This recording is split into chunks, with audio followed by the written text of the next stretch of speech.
হচ্ছে। তো আমার মনে হয় যে সবার ক্ষেত্রেই এটা ভাবা উচিত যে চাকরি পাওয়াটাই আমার প্রথম প্রথম এবং প্রধান উদ্দেশ্য হওয়া উচিত। তারপরে বিয়ে হোক, সংসার হোক, সেগুলো হবেই।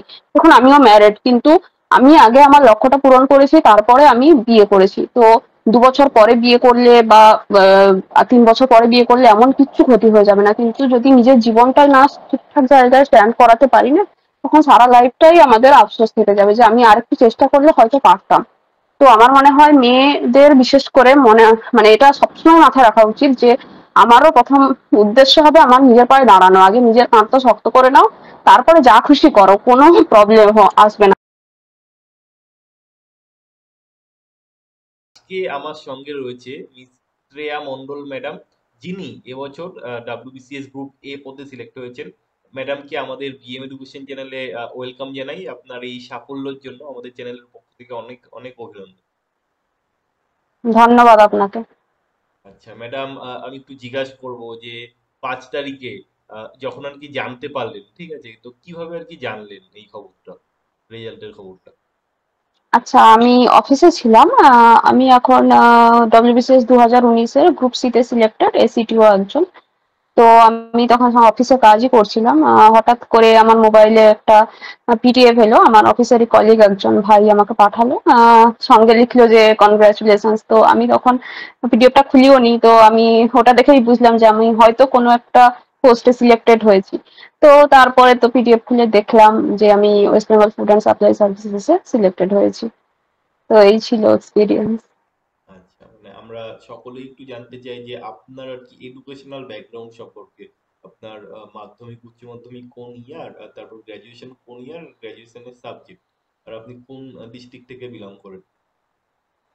আচ্ছা, আমার ডিস্ট্রিক্ট পূর্ব মেদিনীপুর। আমার মাধ্যমিক 2009-এ, 2011-য় উচ্চ মাধ্যমিক, 2014-য় ইংলিশ অনার্সে আমি গ্রাজুয়েশন কমপ্লিট করি। 2016-তে বিদ্যাসাগর ইউনিভার্সিটির আন্ডারে আমি মাস্টার্স কমপ্লিট করি ইংলিশে। তারপর থেকে আমি কম্পিটিটিভ পরীক্ষার জন্য, মেইনলি ডব্লিউবিসিএস এর জন্য প্রিপারেশন নেওয়া শুরু করি। আচ্ছা, তো এই যে 2022, এটা আর কি কততম অ্যাটেম্প? এটা আমার ফিফথ অ্যাটেম্প্ট। 18 থেকে আমি পরীক্ষা দিচ্ছি। আচ্ছা, তা এর আগের ইয়ারে মানে 2019 সালের আপনি এসিটি, তাই তো, না 2020? 2019-এ। আচ্ছা, 2019-এ। তাহলে এই যে যখন আর কি মাস্টার্স এর পর আর কি প্রিপারেশন শুরু করবেন ভাবলেন, তো তারপরে আর কি কিভাবে আর কি প্রিপারেশনটা শুরু হলো? মানে সেখানে আর কি আপনার বুক স্ট্র্যাটেজি, বা আপনি কিভাবে আর কি পড়াশোনা আর কি করলেন? আমি যখন মাস্টার্স এর পর আমি যখন ভাবনা চিন্তা শুরু করলাম যে এরপরে আমি কিভাবে এগোবো, কি করব, কিভাবে পরবর্তী আমার ক্যারিয়ার গোলটা হবে, তো তখন অনেক ভেবে চিন্তে প্রায় আমার 6 মাস লেগেছে এই ডিসিশনটা নিতে যে আমি কম্পিটিটিভ পরীক্ষা দেওয়া শুরু করব। এবার যেহেতু আমার বাড়ি একদম গ্রামে, তো ওইখানে কম্পিটিটিভ এর কোনো গাইডেন্স আমার পক্ষে পাওয়া সম্ভব ছিল না। তো সেক্ষেত্রে আমার মনে হয়েছিল যে আমি যদি কলকাতায় কোনো ইনস্টিটিউশনে ভর্তি হই, সেক্ষেত্রে আমি আমার বেসিক কনসেপ্টটা ক্লিয়ার করতে পারবো, বা কিভাবে পরীক্ষা হয়, কি হয় না হয়, কতগুলো পোস্টে আমি পরীক্ষা দিতে পারবো, কিভাবে প্রিপারেশন নেওয়া যাবে, তো সেগুলো সম্পর্কে আমি জানতে পারবো। তো সেইটা চিন্তা ভাবনা করে আমি কলকাতায় একটা ইনস্টিটিউশন এসে ভর্তি হই। সেটা 2016-র লাস্টে, প্রায় শেষের দিক করে, পুজো অক্টোবর নভেম্বর নাগাদ। তো ক্লাস শুরু হতে হতে মোটামুটি 2017-র শুরু থেকে আমার ক্লাসটা শুরু হয়। তারপর থেকে আমি 18 থেকে ফার্স্ট অ্যাটেম্প, 18-তে আমার, 18-19 পরপর পরপর আমি পরীক্ষা দিয়ে গেছি। যারা আর কি প্রিপারেশন নিচ্ছে আপনার ভিডিওটা দেখে, যারা আর কি ফিউচারের ধরুন আর কি প্রিপারেশন নেবে, তো তাদের অনেকেরই প্রশ্ন থাকে যে কি করে আর কি শুরু করব। আমি যদি বাংলা ইংলিশের বিষয়টা আসি, ডেসক্রিপটিভ পেপার, পাশাপাশি প্রত্যেকটা আর কি পেপার, 3, 4, 5, 6, ইতিহাস, ভূগোল, পলিটি, ইকোনমি, তো প্রত্যেকটা বিষয়ে যদি আপনার একটু স্ট্র্যাটেজি আর কি আপনি শেয়ার করেন, যে আপনি যেভাবে আর কি এই স্ট্রাগলটা আর কি ফেস করলেন, তো সেই এক্সপিরিয়েন্সটা একটু শেয়ার করুন। আচ্ছা, আমি প্রথমে বলছি যে প্রথম থেকে কিন্তু আমি শুধু প্রিলিমস এর জন্য পড়া শুরু করব, মেন্সটা আমি পরে করব, বা অপশনালটা আমি পরের বার দেবো, এইটা কিন্তু চিন্তা ভাবনাটা না করাটাই ভালো। প্রথম থেকে যদি আমি মেন্স ওরিয়েন্টেড পড়াশোনা করি, বা প্রথম থেকে আমি যদি অপশনালটা নিয়েই পরীক্ষায় মেন্স দেওয়ার চেষ্টা করি, তাহলে কিন্তু পরবর্তীকালে, প্রথমবারে যদি গ্রুপ এ নেওয়া হয়, পরবর্তীকালে কিন্তু এই প্রিপারেশনটা আমার অনেকটাই হয়ে থাকে অপশনালের ক্ষেত্রে হোক। ঠিক আছে? এবার ডেসক্রিপটিভের কথা বলছি, ডেসক্রিপটিভটা কিন্তু আমার মনে হয় ইকুয়ালি জোর দিয়ে পড়া উচিত অ্যালং উইথ এমসিকিউ। তো আমি বেশিরভাগ স্টুডেন্টকে দেখি, এবং আমি নিজেও ছিলাম অবশ্যই, যে এমসিকিউর পেছনে যতটা টাইম দিতাম, ডেসক্রিপটিভটা কিন্তু অতটা মানে অতটা ভালোভাবে ইকুয়ালি আমরা ইম্পর্টেন্স দিয়ে পড়ি না প্রথম থেকে, বা প্র্যাকটিস করি না। কিন্তু এখন পিএসসির এই পরীক্ষাগুলো যখন নাম্বার পাবলিশ করছে, তখন দেখা যাচ্ছে যে ডেসক্রিপটিভ পেপারে বেশ ভালো নাম্বার দিচ্ছে, নাম্বার পাচ্ছে স্টুডেন্টরা। তো ডেসক্রিপটিভ পেপারটা কিন্তু আমার মনে হয় প্রথম থেকে একটু ইম্পর্টেন্স দিয়ে পড়াটা শুরু করা উচিত। এমসিকিউ তো আছেই, এমসিকিউ তো লাগবেই, কিন্তু ততটাই মার্কস কিন্তু ডেসক্রিপটিভও ক্যারি করে, যথেষ্ট নাম্বার, 200 200 400 নাম্বার থাকে। তো ওটাকে প্রথম থেকেই একটু নিউজ পেপার পড়া, কিভাবে সেন্টেন্স কিভাবে লেখা হচ্ছে, একটা এডিটোরিয়াল পেপার কিভাবে লেখা হয়, বাংলা ইংলিশ বোথ, একটু দেখা। খুব বেশি আমি জোর দিতে বলবো না, কিন্তু একটু যদি কনসেপ্টটা প্রথম থেকে একটু ক্লিয়ার থাকে, কি একটু টুকটাক প্র্যাকটিস করা, তো এটা অনেকটাই হেল্প করবে। আমার মনে হয় মেন্সের আগের দিন বা এক সপ্তাহ আগে আমি ডেসক্রিপটিভের ফরম্যাট পড়তে বসলাম, সেটা মনে হয় না আমার খুব একটা ফ্রুটফুল হবে, খুব একটা বেশি নাম্বার ক্যারি করতে পারবে বলে। তো ডেসক্রিপটিভটা প্রথম থেকেই একটু জোর দিয়ে পড়তে আমি বলবো। আহ, আর বুক লিস্ট বলতে, দেখুন বুক লিস্ট সবাই জানে যারা পড়াশোনা শুরু করছে, মানে বইগুলো এতটাই মানে কি বলবো জনপ্রিয় বা পপ, মানে সবাই জানে। ধরুন পলিটিতে সবাই বলতে পারবে যে লক্ষ্মীকান্তের বই পড়তেই হবে। তো হিস্ট্রিতে পুনাম দালাল দহিয়ার বই ভালো, স্পেকট্রামের মডার্ন ইন্ডিয়ার বই ভালো, জিওগ্রাফিতে কার্তিক চন্দ্র মন্ডল ভালো, বা মাজিদ হুসেনের বই ভালো। কিন্তু এবার কে কতটা পড়তে পারবে, কে কতটা ডিটেলসে পড়বে, সেটা একদমই তার উপর।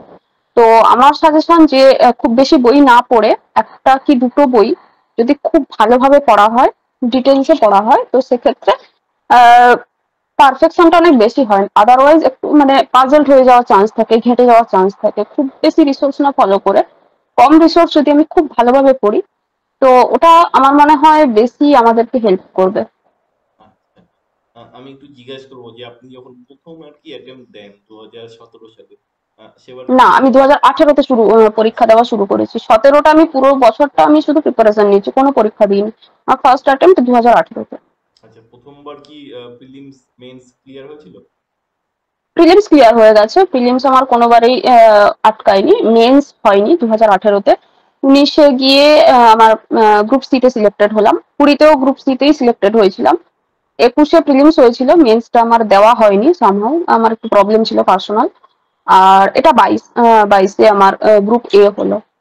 আচ্ছা, আমার প্রশ্ন এখানেই যে অনেকে এরকম থাকে যে ধরুন প্রথমবার প্রিলিমস হলো কিন্তু মেন্সে গিয়ে আটকে যায়, তারপর আবার মেন্স হয় কিন্তু ইন্টারভিউতে গিয়ে আটকে যায়। তো আমি এই প্রশ্নটাই করব আপনাকে যে প্রথমবার যখন আপনি প্রিলিমস পাস করলেন কিন্তু দেখলেন যে মেন্স হলো না, তারপরে তারপরে যে প্রিপারেশন স্ট্র্যাটেজি আপনার ছিল সেটা একটু শেয়ার করুন, মানে সেই সময় আর কি কোন কোন বিষয়গুলো বেশি জোর দিয়েছে? ঠিক।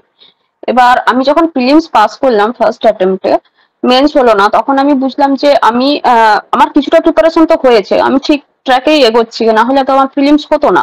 এবার মেন্সে যেহেতু হয়নি, আমি অপশনাল নিয়ে কিন্তু প্রথম থেকে পরীক্ষা দিচ্ছি। ঠিক আছে, হয়তো অপশনাল তখন খুব ভালো প্রিপারেশন নিয়ে দিইনি, কিন্তু দিয়েছি, অপশনাল আমি স্কিপ করিনি কোনোবারই। ঠিক আছে।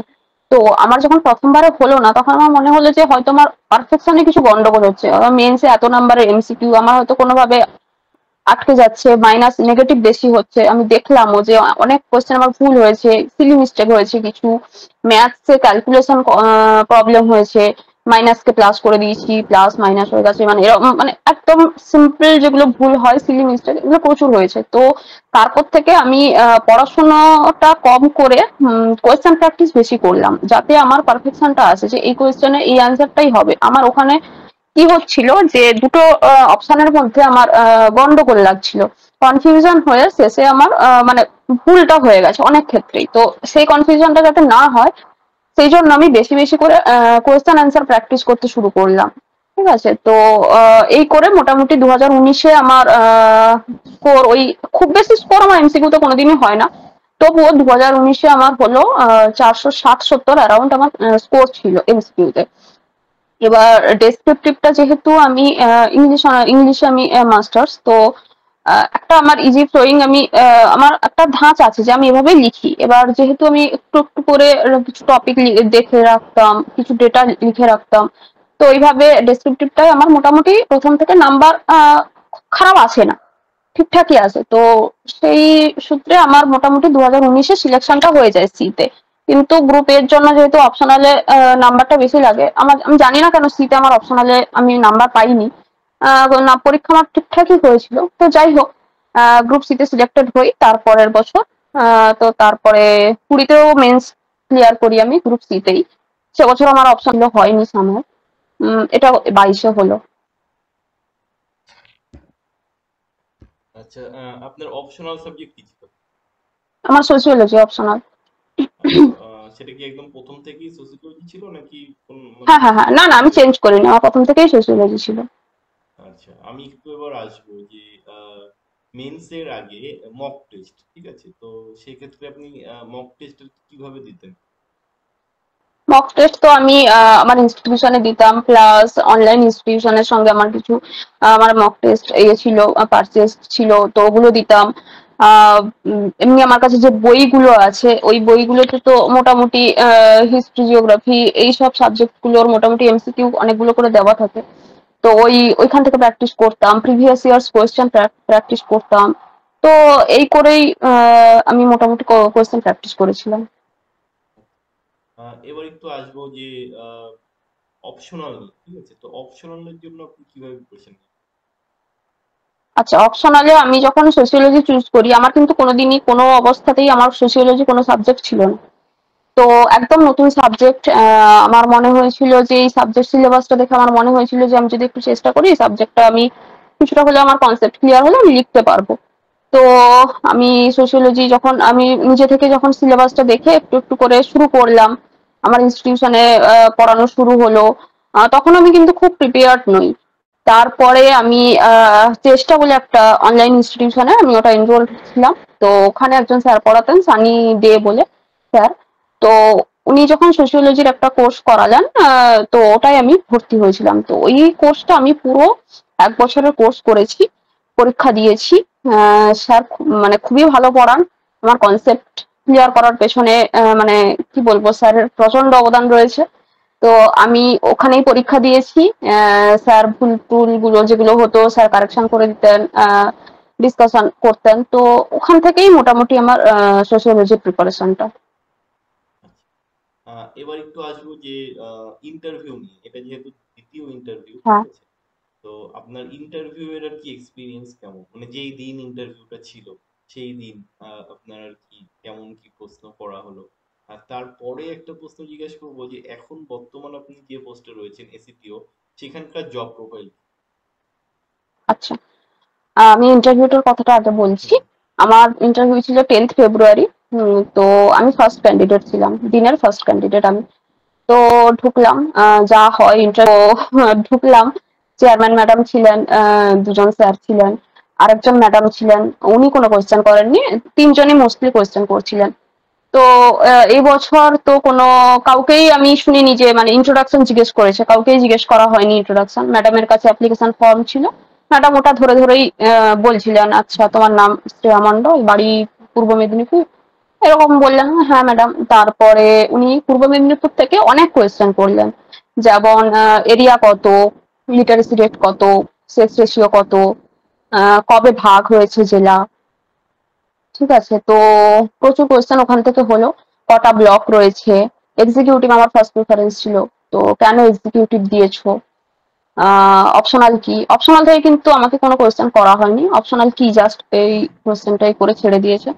তারপরে ছিল যে জিএসটি থেকে কিছু কোয়েশ্চেন ছিল, আমি যেহেতু এসিটিও। তো জিএসটি, আমি যেহেতু এসিটিও বলে নয়, মানে এটা নর্মাল কোয়েশ্চেন যে কেউ এটা অ্যান্সার দিতে পারবে। তো যাই হোক, জিজ্ঞেস করা হয়েছিল যে জিএসটি কত সালে ইমপ্লিমেন্টেড হয়েছে, কোন অ্যামেন্ডমেন্ট অ্যাক্ট, কত নম্বর আর্টিকেলে অ্যামেন্ডমেন্ট হয়, এইসব বেসিক কোয়েশ্চেন। তারপরে যিনি স্যার ছিলেন উনি আমাকে ধরলেন যে নর্মাল জিএস এর কোয়েশ্চেন অনেক ধরেছিলেন।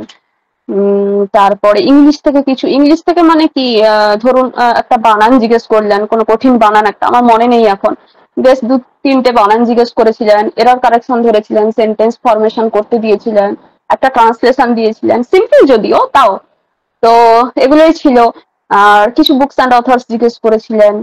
হ্যাঁ, আরেকটা ইন্টারেস্টিং কোয়েশ্চেন করেছিলেন, যেটা হচ্ছে যে প্রায় অনেকগুলো ব্লকের নাম বলেছিলেন আমাকে, যেগুলো মোস্টলি নর্থ বেঙ্গলে।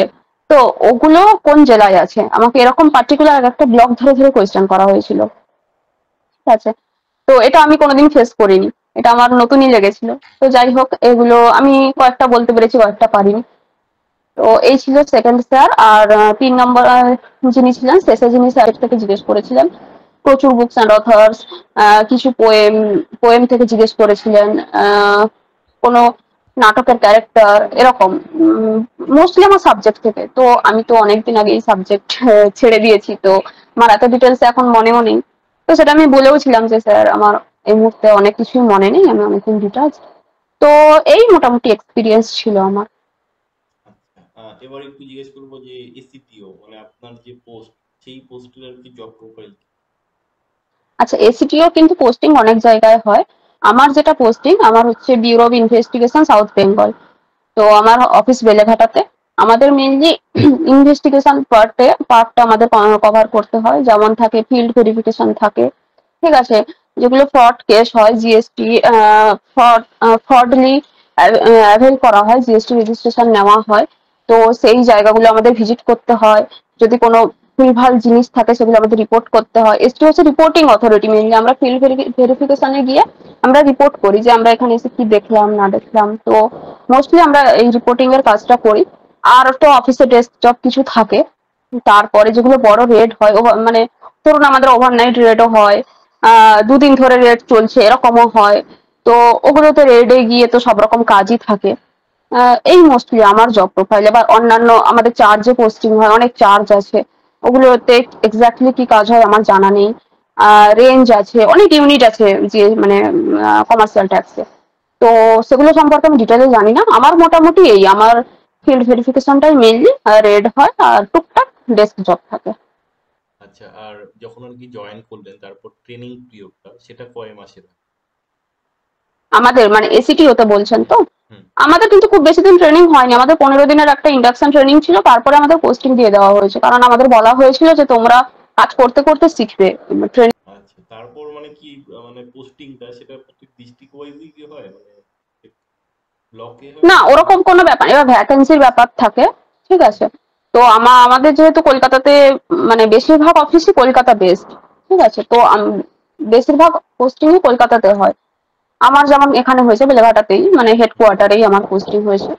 তো ডিস্ট্রিক্টটা হয়েছে, হয়নি আমি সেটা বলবো না, কিন্তু খুব কম।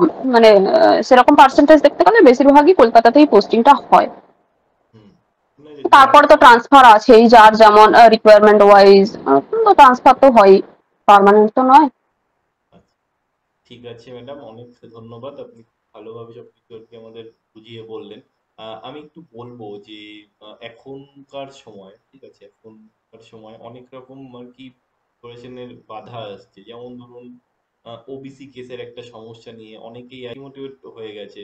পাশাপাশি অনেকেই আছে ফ্যামিলি থেকে আর কি, যারা বিশেষ করে আর কি ফিমেল ক্যান্ডিডেট, তারা আর কি সেইভাবে আর কি হয়তো পড়াশোনা আর কি কন্টিনিউ করতে পারে না। তাদের যেই সব আর কি বাধা থাকে আর কি। তো আমি জিজ্ঞাসা করবো যে এরকম কিছু কি আপনার মানে ফিল হয়েছে প্রিপারেশন স্টেজে? আর নেক্সট যারা আর কি এরকম অবস্থায় রয়েছে, তো তাদের জন্য আর কি আপনি কিভাবে মোটিভেট করবেন তাদের? হ্যাঁ, আমাদের ক্ষেত্রে তো একটা মানে বড় গ্যাপ হয়েছিল যখন কোভিড শুরু হয়। কোভিডে আমাদের প্রায় 2 বছরের একটা গ্যাপ ছিল। তো তখন আমি তখন কলকাতায় ছিলাম, কিন্তু লকডাউন হয়, আমাদের মেস বন্ধ হয়ে যায়, তো আমাকে বাড়ি চলে যেতে হয়। তো ওটা একটা বড় গ্যাপ ছিল, এবং ওটার থেকে বড় ডিমোটিভেশনের সময় মনে হয় আর মানে কখনো আসেনি এই কম্পিটিটিভ ফিল্ডে। তো পুরো সবকিছু একটা স্ট্যাগন্যান্ট হয়ে গেছিল, কবে রেজাল্ট বেরোবে কিনা বেরোবে কিছুই ঠিক নেই, সব আটকে আছে। তো ওটা তো আছেই, বলুন মানে এগুলো নিয়েই আমাদের চলতে হবে। তো কন্টিনিউয়াসলি আমি বলবো যে এগুলো না ভেবে কোনো না কোনো দিন তো পরীক্ষা হবে, পরীক্ষা হবে না তা নয়, পরীক্ষা হবেই, কিন্তু একটু ধৈর্য ধরতে হবে, আমাদের কিছু তো করার নেই, এগুলো তো আর আমাদের ক্রিয়েটেড নয়, এগুলো হুম নিয়েই চলতে হবে। তবে মোটিভেশনটা ধরে রাখা খুবই চাপের, আমার ক্ষেত্রেও হয়েছিল। আমি নেক্সট ইয়ার 2021-এর মেন্সটা দিতে পারিনি, আমার মানে প্রিপারেশনে এতটাই ঘাটতি এসে গেছিল, প্র্যাকটিসের অভাব হয়ে গেছিল। তো আমি 2021-এর মেন্সটা আমিও দিতে পারিনি, আমার ক্ষেত্রেও একটা ল্যাক হয়েছিল সেই সময়। এগুলো আছেই, এগুলো নিয়েই চলতে হবে। তো আমি যতটা সম্ভব আমি সবাইকে বলবো যে যতটা সম্ভব ধৈর্য রাখো, একদিন তো হবে পরীক্ষা, যখনই হোক তখন যেন তুমি তোমার 100% দিতে পারো সেই চেষ্টা রাখো। আর কি বলবো, সবই ঠাকুরের হাতে, হবে কোনো না কোনো দিন, হবে, ঠিকই হবে। হ্যাঁ, আর একটা কোয়েশ্চেন আমি স্কিপ হ্যাঁ, করে গেলাম হুম ফিমেল ক্যান্ডিডেটদের ক্ষেত্রে। হুম হুম আমি যেহেতু ফিমেল ক্যান্ডিডেট, আমি ওটা বলছি সবাইকে। আমার মনে হয় ছেলেদের ক্ষেত্রে যেমন চাকরি পাওয়াটাকে জীবনের প্রধান উদ্দেশ্য বলে মনে করা হয়, মেয়েদের ক্ষেত্রে কিন্তু সেটা মনে করা হয় না। সেটা আমাদের সামাজিকভাবে একটা আহ, চলে আসছে বলে হয়তো, বা আমাদের একটা মাইন্ডসেট হয়তো হয়ে গেছে। কারণ আমি মেসে থাকাকালীন আমি দেখেছি অনেককে যে পড়তে এসছে, ভর্তি হয়েছে, কিন্তু নিজেরাই বলছে যে চেষ্টা করি, হলে হবে, না হলে না হবে। কিন্তু আমার মনে হয় যে এই চিন্তাটা মাথায় রাখাই উচিত নয় যে হলে হবে, না হলে না হবে।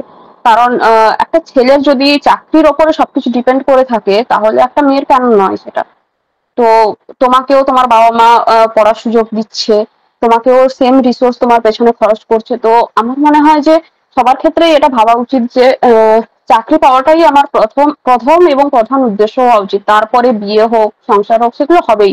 এখন আমিও ম্যারিড, কিন্তু আমি আগে আমার লক্ষ্যটা পূরণ করেছি, তারপরে আমি বিয়ে করেছি। তো 2 বছর পরে বিয়ে করলে বা 3 বছর পরে বিয়ে করলে এমন কিচ্ছু ক্ষতি হয়ে যাবে না, কিন্তু যদি নিজের জীবনটা না ঠিকঠাক জায়গায় স্ট্যান্ড করাতে পারি না, তখন সারা লাইফটাই আমাদের আফসোস থেকে যাবে যে আমি আরেকটু চেষ্টা করলে হয়তো পারতাম। তো আমার মনে হয় মেয়েদের বিশেষ করে মানে এটা সবসময় মাথায় রাখা উচিত যে আমারও প্রথম উদ্দেশ্য হবে আমার নিজের পায়ে দাঁড়ানো। আগে নিজের কাঁধটা শক্ত করে নাও, তারপরে যা খুশি করো, কোনো প্রবলেম আসবে না তখন। আচ্ছা।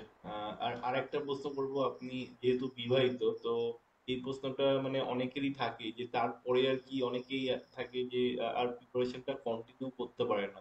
তো সেক্ষেত্রে বাড়ির যে কাজ বাজ বা বাড়ির যে রেসপন্সিবিলিটি, সেগুলোকে মানে পাশে নিয়ে তারপরে আর কি কিভাবে আর কি প্রিপারেশন করতে। না, আমি বাড়ির রেসপন্সিবিলিটি পাশে নিয়ে প্রিপারেশন নিইনি। কারণ আমার প্রিপারেশন শুরু হয়েছিল 2017 থেকে, আমার বিয়ে হয়েছে 2021-এ। তো আমার প্রিপারেশন কমপ্লিট হয়ে গেছিল, আমি অলমোস্ট সব পরীক্ষা দিয়ে দিয়েছিলাম।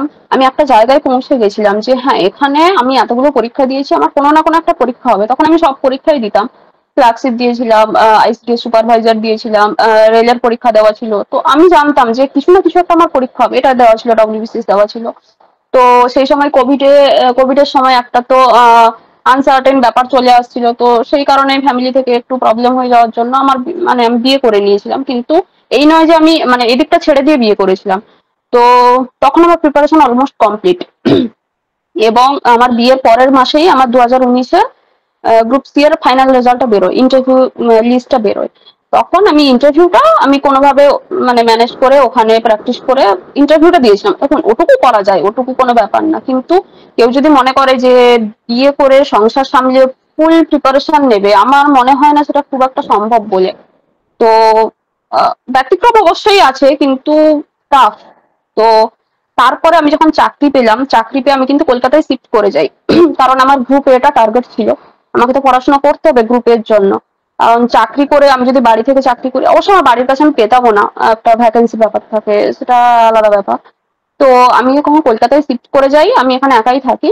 তো এখান থেকে আমি চাকরি করতাম, আর ফাঁকা টাইমে পড়তাম, সেটা অফিসেও পড়তাম। বাড়িতে যখন আমি এসে 2 ঘন্টা হলেও আমি ঠিকঠাক করে পড়তাম।